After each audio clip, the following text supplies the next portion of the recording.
Hello everyone, and welcome to Art Chat.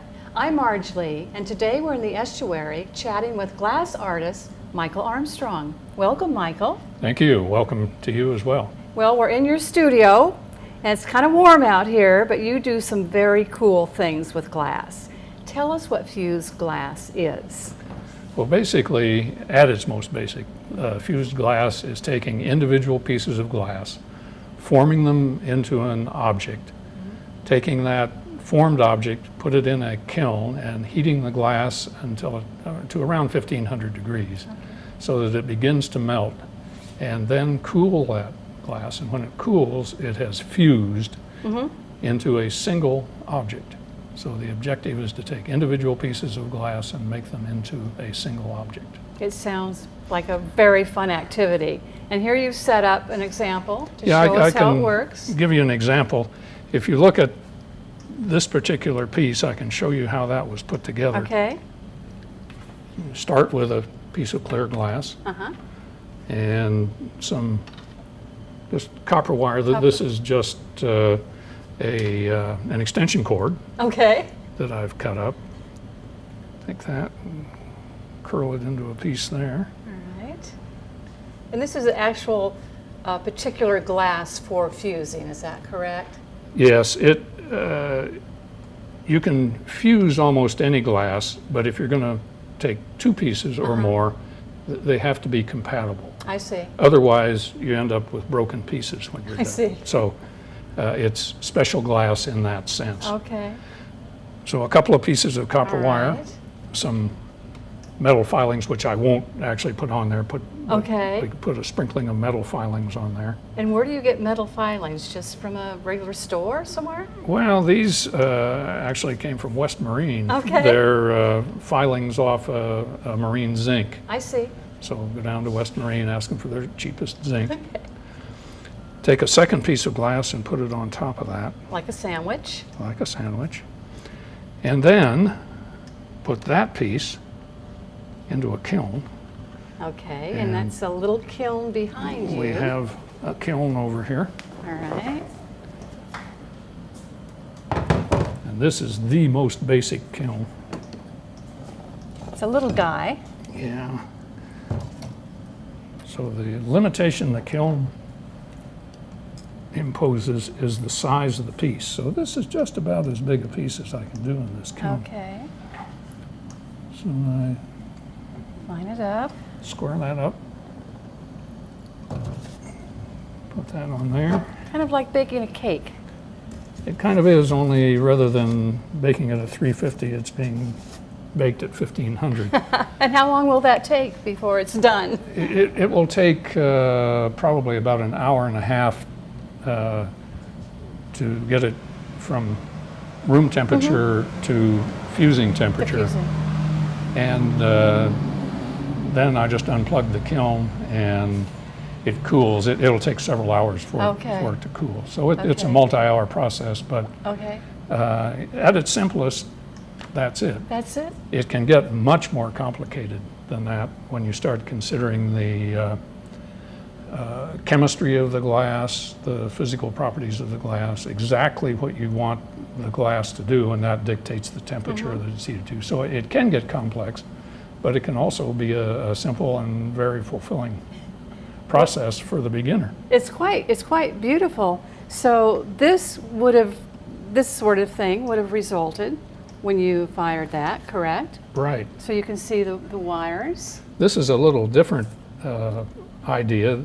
That's again two pieces of glass, but with stringers.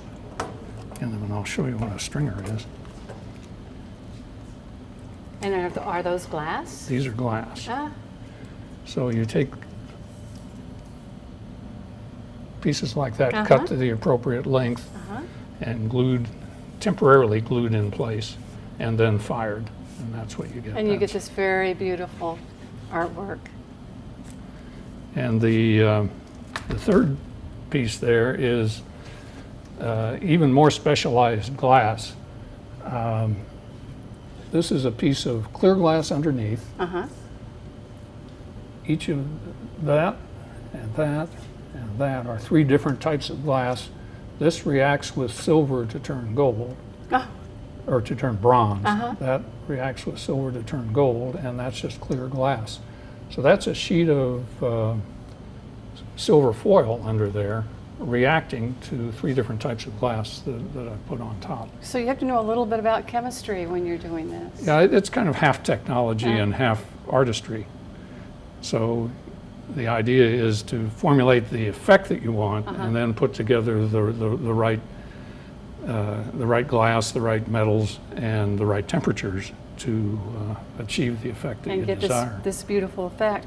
Well, let's go inside where we can see a couple of your pieces actually employed as artistic works on the wall. Lead the Okay. way. So Michael, here we are in your beautiful home, and I'm seeing this lovely work up on the wall. So this shows us how fused glass can be transformed into quite a stunning work of art. Tell us a little bit about that piece. Well, that's the same idea as the piece we put together out in the garage on a larger scale. This obviously wasn't done in my kiln, it was done in a much larger kiln. But again, it's 2 pieces of glass with metal bits in between. And this is kind of a process I invented on my own. So this was done as an experiment to begin with, but I really liked the effect and have used it in a variety of pieces, including tiles and jewelry. How do you form there's little bumpy things in there? What is that? The metal bits that I put in there are zinc, a metal that not only melts below the fusing temperature of glass, but also boils below the fusing temperature of glass. So those are bubbles that are formed by the pressure of the zinc boiling and then condensing on the inside of the bubbles. That's where the color comes That's from. fascinating. Let's move over to this piece over here. Because while that one is very serene, I think, this is very zippy. And there's all sorts of interesting techniques that I can see. For instance, tell us how you made this very pretty blue effect there.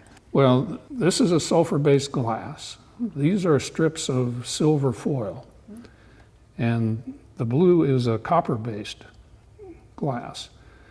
So put the strips of silver on the glass, sprinkled the copper-based glass on it.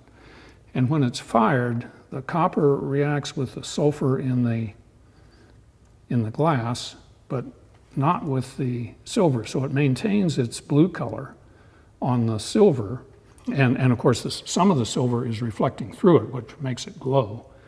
But it reacts to form copper sulfide with the sulfur glass and turns dark. So you get the dark spaces in between. It's really stunning. And then with this one I'm seeing, it just looks like clear glass on the top of another piece of glass almost. Is that? Yeah, these are called lenses. And all they are is just a square, rectangular, thick piece of glass that begins to flow out as it melts and creates a lens that provides some distortion, some interest in the shape of the underlying glass. These are dichroic glasses. They're a product of the space program. Oh, really? When you look at a helmet on the guys standing on the moon, it looks kind of gold, and that has a dichroic coating on it. And glass artist said, "We can do something with that." And that's the kind of effects you can get from dichroic glass. Well, I think they're all just like little jewels. And I think, thinking of jewels, let's step over to the table and look at some more of your work. Okay.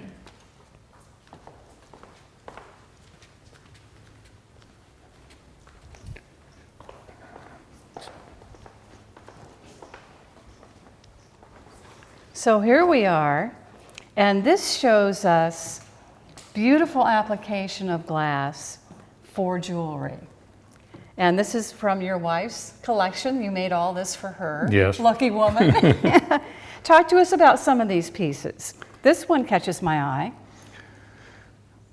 Well, first, jewelry lends itself very well to the process, particularly when you've got a tiny kiln like I do. Each one of these is an experiment of some sort, because I generally don't make multiple pieces of anything. Mm-hmm. But this is a clear glass. The gold is real gold, but it's gold foil, very, very thin gold, which fortunately fuses itself to the glass. And then there's more glass, what's called frit, which is ground glass, put on top of it.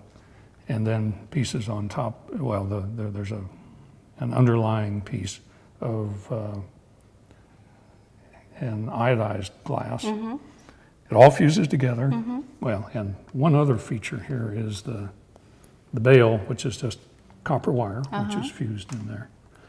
And that's the basic form of pendants in jewelry. The other possibility is putting a fused bail a fused on it, bail. which is a little more complicated. That's beautiful. And how? And this one, how do you make? What's the? That's silver foil Silver foil. on a sulfur glass. So the outline around all the silver foil is a reaction between the underlying glass and the silver. Fascinating. And this one, I think, is really interesting. Tell us about that. Well, that comes from the experiments that I did that led to the bubble glass that we looked at to begin with. This is actually aluminum wire in there. Aluminum also melts below the fusing temperature of glass. And I was experimenting with various metals. Most of them were undramatic and unsatisfying. This one was pretty spectacular, but I can't duplicate it. It's a one-off piece because I couldn't get it to happen again. So I'm still working on making that into something I can dependably reproduce. This one catches my eye, and this one has a lot of wonderful sparkle to it. I know this is Patricia's favorite, your wife Patricia's favorite. Is this? It looks like a lot of little tiny pieces fused together. Yeah, it's probably 50 or 75 individual pieces of glass. Some of them dichroic, some of them clear, some of them even black. And then melted or heated to a fusing temperature. And then that's the result. I think I'll just take this home. Well, you'll have to arm wrestle Patricia for that. But I think this shows just how beautiful a piece of fused glass jewelry can transform an outfit. It's really, they're spectacular. Now I know on here there's one very special piece of glass, and I'd like you to talk about that. I put this one out because that piece is actually the very first piece I ever made. I started out in fused glass when we moved to Sanibel after retirement. The first class I took was to produce a pendant, and this is the pendant that I did in my first class. So it shows what a beginner can do. It's not nearly as complicated as some of these other pieces that came after much more practice and much later, but that's dead amateur work. So when I walk into the new art center at Shell Point, you can show me how to do this in my very first lesson. Definitely can. That one's not complicated at all. All it requires is a very basic knowledge of how to work with the glass plus some imagination. And then that's what the individual has to supply. Well, Michael, speaking of the Art Center, I want to thank you and your wife Patricia for making a really lovely donation to the Art Center. You have named the dance studio. Tell me why you made a contribution and what you think the Art Center will contribute to Shell Point and why it's important. Well, I certainly endorse your premise that creativity doesn't wane with age, but actually may blossom. But it doesn't blossom on its own. It needs encouragement. And that may take the form of education. It may take the form of having the proper facilities and equipment. It may just be being in the presence of other people doing the same thing. But the Art Center will provide all of those for people who do want to do something, and even for those who don't. They may get pleasure out of just watching the product of other people's creativity, which may be in a gallery setting or in a performance setting. So I think there will be something there for everyone. Well, thank you very much. Thank you for your donation. And thank you for being with us on Art Chat today. I learned a lot about fused glass. And thanks to all of you for being with us. We'll see you again soon on another Art Chat. Bye-bye.